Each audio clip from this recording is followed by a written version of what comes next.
नमस्कार. आज आपण गौरी गणपतीविषयी भरपूर पदर सुटलेली शंकरपाळी बनवणार आहोत. ही शंकरपाळी बनवताना दूध तुपाचे मोहन मी वापरलेले नाही आणि लेअर्स भरपूर येण्यासाठी एक खास ट्रिक व्हिडिओमध्ये सांगितले आहे आणि तुम्ही बघू शकता लेअर्स खूप छान पडले आहेत. एकदम खुसखुशीत अशी ही शंकरपाळी बनवून तयार झाली आहे. त्यामुळे तुम्ही व्हिडिओ कुठेही स्किप न करता शेवटपर्यंत नक्की पहा आणि व्हिडिओ आवडल्यास नक्की एक लाईक करा. चला तर मग वेळ न घालवता आपण रेसिपीला सुरुवात करूया. शंकरपाळी बनवण्यासाठी इथे पाऊण कप साखर घेतली आहे आणि पाव कप वितळलेलं तूप घेतलं आहे. अर्धा कप पाणी घालायचं आहे आणि हे आपल्याला गॅसवर एकदा उकळवून घ्यायचं आहे, म्हणजे साखर विरघळली जाते. जर तुम्हाला असं करायचं नसेल तर तुम्ही पिठी साखर डायरेक्ट पिठामध्ये वापरू शकता आणि तुपाचं मोहन अजिबात करायची गरज नाही. फक्त हे साखर विरघळण्यासाठी एकदा गरम करून घ्यायचं आहे आणि थंड करून घ्यायचं आहे. तर इथं पीठ भिजवण्यासाठी 2 कप मैदा घेतला आहे.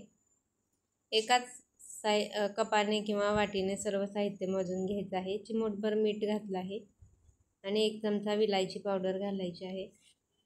चिमूटभर मीठ घालायचं म्हणजे कुठल्याही गोडाच्या पदार्थात मीठ थोडंसं घातल्यामुळे त्याची चव आणखी वाढते. एकदा छान मिक्स करून घेतलं आहे आणि पाणी थोडंसं घालून हे घट्टसर मिळून घ्यायचं आहे.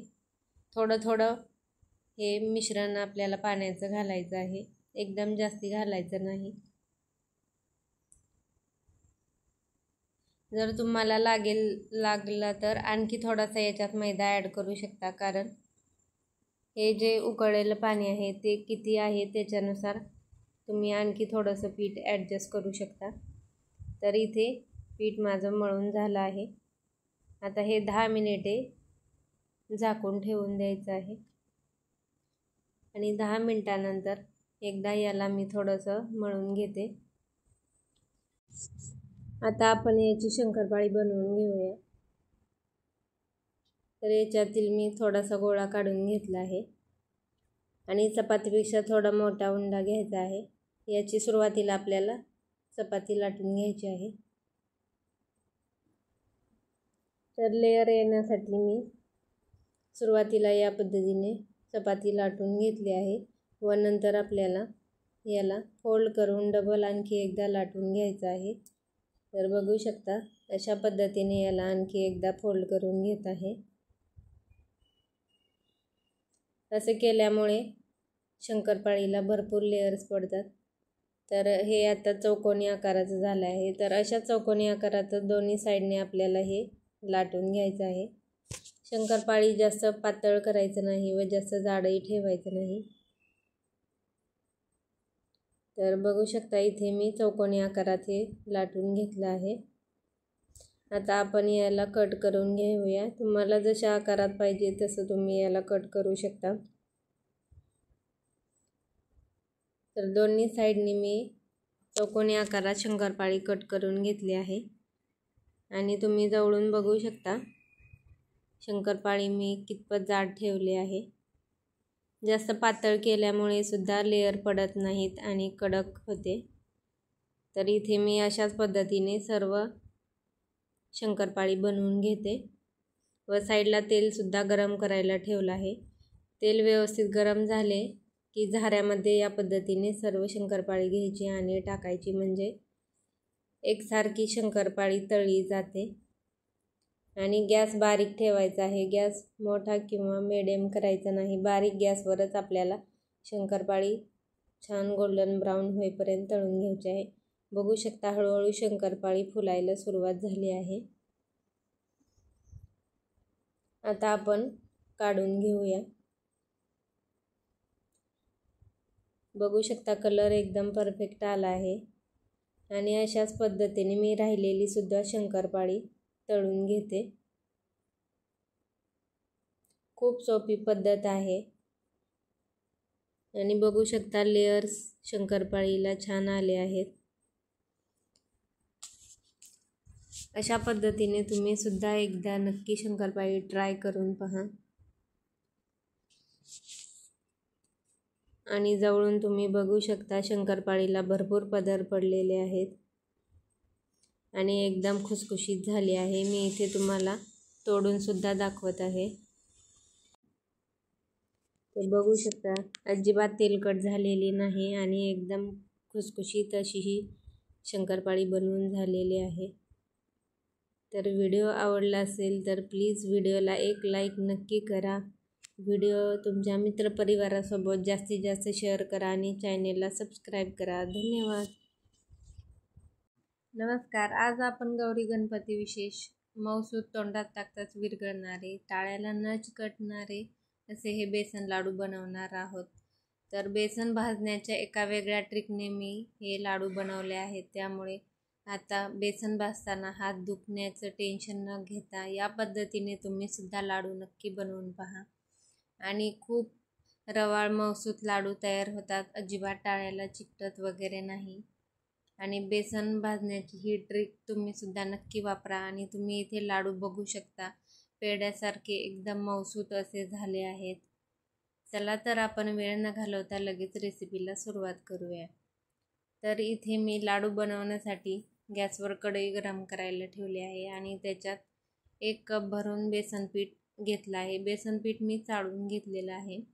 तर कढईमध्ये सुरुवातीला लगेच तूप न घालता कोरडे बेसन पीठ आपल्याला सुरुवातीला कलर बदलेपर्यंत भाजायचं आहे, म्हणजे हात दुखला जात नाही। आणि लगेच तुपामध्ये जर बेसन पीठ भाजायचं म्हटलं तर अगोदरच बेसन पीठ थोडंसं चिकट असतं, त्यामुळे ते नंतर भाजायला वेळही लागतो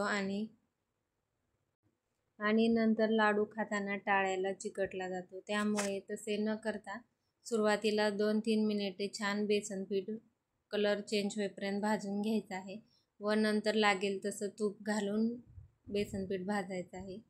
तर इथे मी थोडंसं 2-3 मिनिटे अगोदर पीठ भाजून घेतलं व नंतर तूप घातलं आहे। तूप घालून थोडा वेळ परतवून घेतला आहे। आणखी एकदा तूप घातलं आहे व आता बघू शकता तुम्ही बेसन पिठाचा कलर छान बदललेला आहे। तर तूप रिलीज व्हायला सुरुवात झाली आहे आणि पिठाचा वास सुद्धा खमंग सुटला आहे। तर या स्टेजला गॅस बंद करायचा आहे। बेसन पीठ ताटामध्ये थंड व्हायला काढून घ्यायचं आहे। बघू शकता तुम्ही एकदम छान असं हे पीठ आपलं भाजून झालं आहे आणि इथे ताटामध्ये थंड व्हायला पसरून ठेवलं आहे। तर इथे 1 कप मी बेसन पीठ वापरलं होतं, तर त्यासाठी पाऊण कप पिठी साखर घालायची आहे। आता हे पीठ थंड झालं आहे ताटामधलं, त्याच्यात पिठी साखर पाऊण कप घातली आहे आणि 1 चमचा वेलची पावडर घातली आहे। आता हे सर्व छान मिक्स करून घ्यायचं आहे।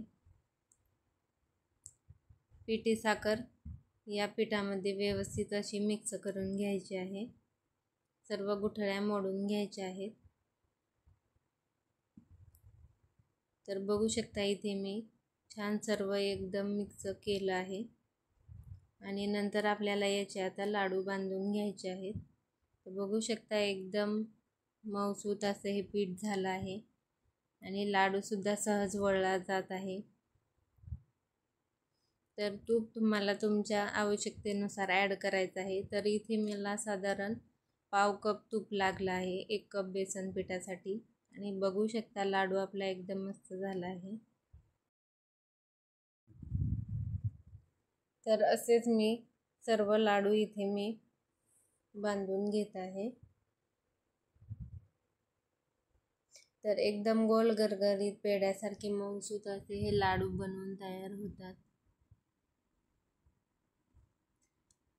तर इथे 1 कप बेसन पिठामध्ये इथे 8 ते 9 लाडू छोट्या साईजचे बनवून झाले आहेत। तर बघू शकता तुम्ही एकदम मऊसूत पेढ्यासारखे असे हे लाडू झाले आहेत। पेढा आहे की लाडू हे ओळखायला सुद्धा येत नाही। तर इथे 1 लाडू मी तुम्हाला तोडून सुद्धा दाखवत आहे। एकदम रवाळ न रेलणारे आणि टाळ्याला न चिकटणारे हे लाडू तयार होतात। तर व्हिडिओ तुम्हाला आवडला असेल तर प्लीज व्हिडिओला एक लाईक नक्की करा, जास्तीत जास्त शेअर करा आणि चॅनेलला सबस्क्राईब करा। धन्यवाद।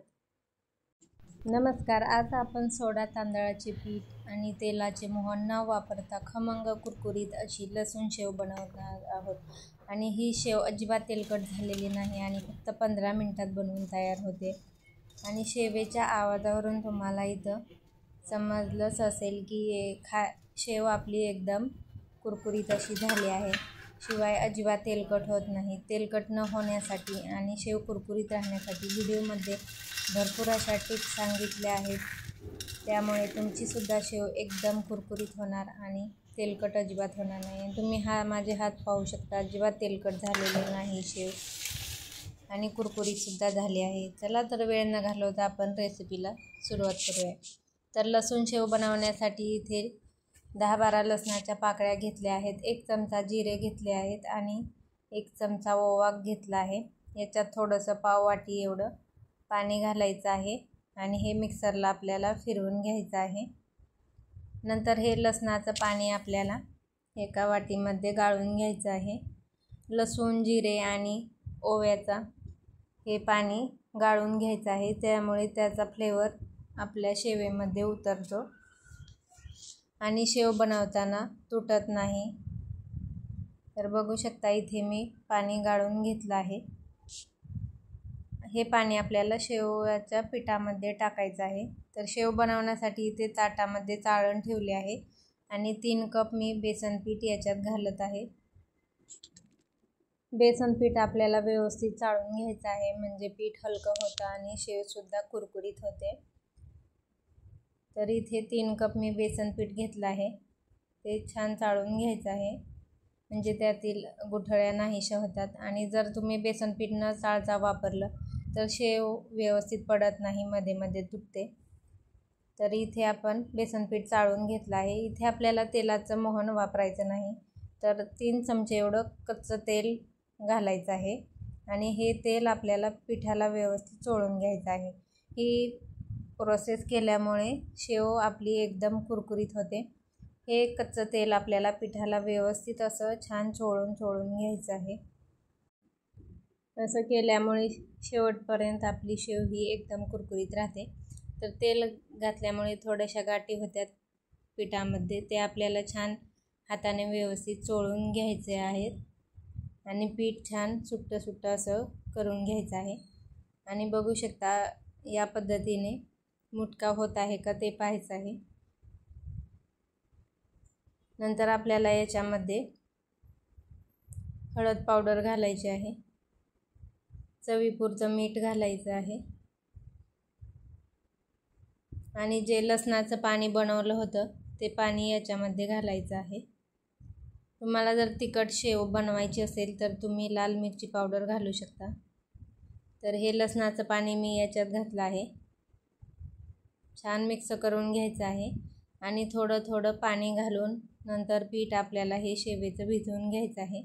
तर पीठ खूप जास्त पातळ किंवा खूप जास्त घट्टही बनवायचं नाही, मिडियम बनवायचं आहे, म्हणजे शेव आपली व्यवस्थित होते, तुटत वगैरे नाही.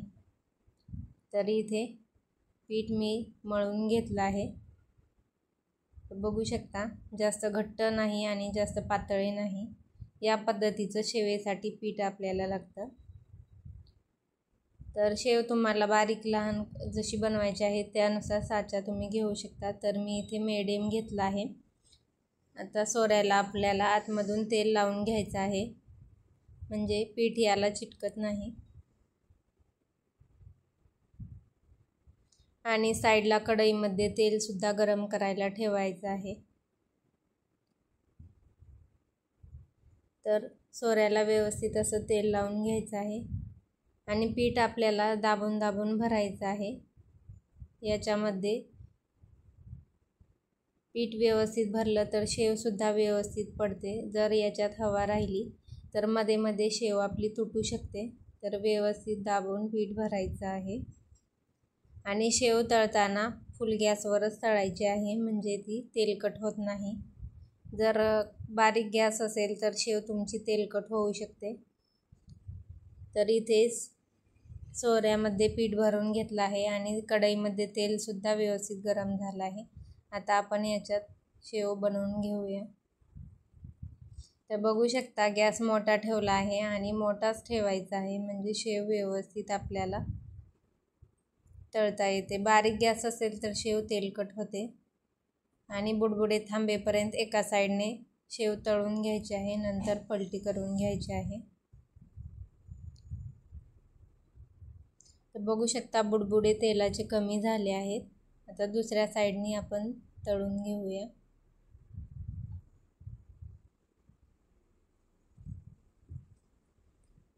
तर या टिप्स तुम्ही फॉलो केला तर तुमची सुद्धा शेव एकदम कुरकुरीत होईल आणि तेलकट सुद्धा होणार नाही.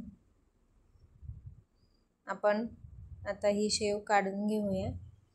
तर नंतर ही शेव आपल्याला चाळणीमध्ये नितळायला ठेवायची आहे, म्हणजे पूर्णपणे तेल नितळले जाते आणि तेलकट शेव होत नाही. तर मी आणखी एकदा तुम्हाला शेव तेलामध्ये सोडून दाखवत आहे. शेवटचं टोक हाताने कट करून घ्यायचं आहे. तर बघू शकता मोठ्या गॅसवरती शेव तळल्यामुळे अजिबात तेलकट होत नाही.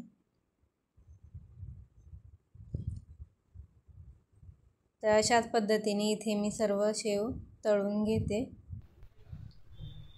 आणि बघू शकता अजिबात तेलकट आपली शेव झालेली नाही. इथे मी तुम्हाला प्लेटमध्ये तोडून सुद्धा दाखवत आहे. बघू शकता तेलकट नाही झाली आणि एकदम कुरकुरीत झाली आहे. प्लेटमध्ये मी इथे तोडून दाखवत आहे. तर खमंग कुरकुरीत अशी ही लसूण शेव बनवून तयार होते. तुम्ही सुद्धा एकदा या पद्धतीने नक्की करून पहा. व्हिडिओ आवडला असेल तर प्लीज व्हिडिओला एक लाईक नक्की करा. व्हिडिओ जास्तीत जास्त शेअर करा आणि चॅनेलला सबस्क्राईब करा. भेटूया नवीन व्हिडिओसोबत. धन्यवाद. नमस्कार. आज आपण गौरी गणपती विशेष जगातील सर्वात सोपी बिना भाजणीची चकली बनवणार आहोत. फक्त 2 साहित्यात बनवून तयार होते आणि 20 मिनिटात तयार होते. आणि चकली तुम्ही पाहू शकता एकदम काटेरी झाली आहे आणि खुसखुशीत सुद्धा झाली आहे. आवाजावरून तुम्हाला समजलंच असेल की किती खुसखुशीत झाली आहे. चला तर वेळ न घालवता रेसिपीला सुरुवात करूया. तर इथे चकली बनवण्यासाठी अर्धा कप फुटाणे घेतले आहेत. तुम्ही फुटाण्याची डाळसुद्धा वापरू शकता. हे फुटाणे मिक्सरला बारीक फिरवून घ्यायचं आहे. नंतर चाळणीने ते आपल्याला व्यवस्थित असं चाळून घ्यायचं आहे. नंतर आपल्याला 2 कप एवढं तांदळाचं पीठ वापरायचं आहे. तर तांदळाचं पीठसुद्धा आपल्याला व्यवस्थित असं चाळून घ्यायचं आहे.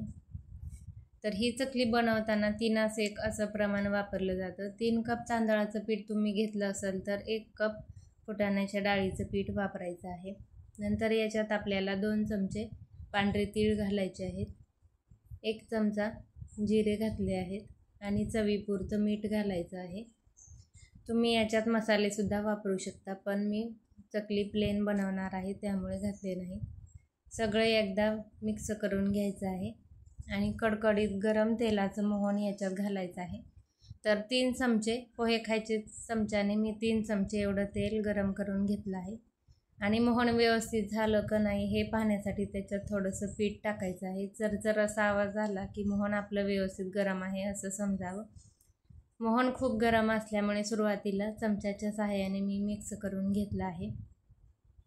नंतर हाताने मोहन पिठाला व्यवस्थित आपल्याला चोळून घ्यायचं आहे, म्हणजे चकली आपली एकदम खुसखुशीत होते. मोहन पिठाला व्यवस्थित लागलं गेलं पाहिजे. छान असं चोळून घेतलं आहे. नंतर आपल्याला याच्यामध्ये गरम पाणी घालायचं आहे. तर मोहन व्यवस्थित पडलं आहे का हे पाहण्यासाठी या पद्धतीने पीठ मुठीने दाबून पाहायचं आहे. गरम पाणी घालून पीठ आपल्याला मळून घ्यायचं आहे. तर अंदाजाने थोडं थोडं गरम पाणी याच्यात घालायचं आहे आणि पीठ व्यवस्थित भिजवून घ्यायचं आहे. चकलीसाठी जास्त घट्ट व जास्त पातळही पीठ करायचं नाही, मीडियम कन्सिस्टन्सीचं आपल्याला ठेवायचं आहे. तर गरम पाणी घालून पीठ एकजीव करून घेतलं आहे. नंतर कोमट पाण्याचा हात देऊन सुद्धा तुम्ही पीठ मळून घेऊ शकता. पाणी तुम्हाला पीठ किती घेतलं आहे त्या अंदाजानुसार कमी जास्त लागू शकते. तर बघू शकता इथे मी पीठ मळून घेतलं आहे. लगेचच आपल्याला याची चकली बनवून घ्यायची आहे. पीठ भिजत वगैरे ठेवायची गरज नाही. तर सोऱ्याला तेल लावून घेतलं आहे म्हणजे पीठ याला चिटकत नाही. आणि जेवढं पीठ भरायचं आहे तेवढं साईडला घेऊन गरम कोमट पाण्याचा हात घेऊन थोडंसं पीठ चुरून घ्यायचं आहे म्हणजे चकली मध्ये मध्ये तुटत नाही, व्यवस्थित येते. आणि पीठ छान दाबून भरायचं आहे म्हणजे पीठ चकली तुटत नाही, पूर्ण गोल छान होते. तर इथे मी पीठ थोडंसं मळून घेतलं आहे आणि लगेच याच्यामध्ये भरायचं आहे. साईडला मी तेलसुद्धा गरम करायला ठेवलं आहे. तर ताटामध्ये आपण चकली पाडून घेऊयात. तर बघू शकता व्यवस्थित पीठ दाबून घेतलं आहे. याच्यात हवा राहता कामा नये म्हणजे चकली व्यवस्थित करता येते.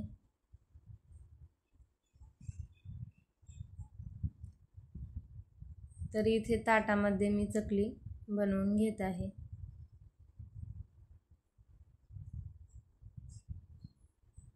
खूप कमी वेळात आणि झटपट ही चकली बनवून तयार होते. आणि तुम्ही बघू शकता चकली आपली मध्ये कुठेही तुटली गेली नाही, व्यवस्थित आली आहे. पीठ व्यवस्थित झालं की चकली अजिबात तुटत नाही. पीठ जर जास्त कडक झालं किंवा जास्त सैल झालं तर चकली व्यवस्थित होत नाही, त्याला असे काटे पडत नाहीत, काटेरी चकली दिसत नाही. तर या ट्रिक्स तुम्ही लक्षात ठेवा आणि या पद्धतीने नक्की बनवून पहा. तुमचीसुद्धा चकली एकदम परफेक्ट खुसखुशीत होईल. तर इथे मी चकली बनवून घेतली आहे आणि पलीकडे तेलसुद्धा गरम झालं आहे.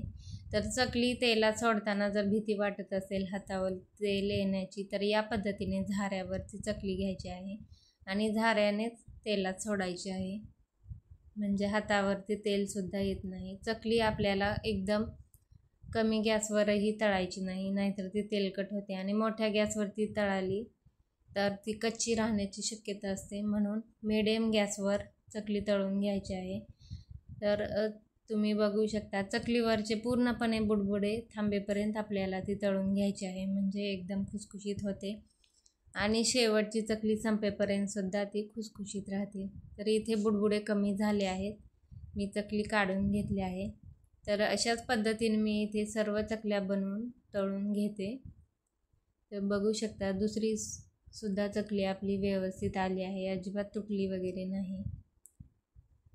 तर बिना भाजणीची फक्त 20 मिनिटात ही चकली बनवून तयार होते. इथे मी सर्व चकली बनवून घेतली आहे आणि तुम्ही जवळून पाहू शकता किती काटेरी झाले आहे आणि कलरसुद्धा छान आला आहे, खुसखुशीत झाली आहे. मी इथे तुम्हाला तोडून दाखवत आहे. आणि व्हिडिओ तुम्हाला आवडला असेल तर प्लीज व्हिडिओला लाईक करा, शेअर करा आणि चॅनेलला सबस्क्राईब करा. धन्यवाद.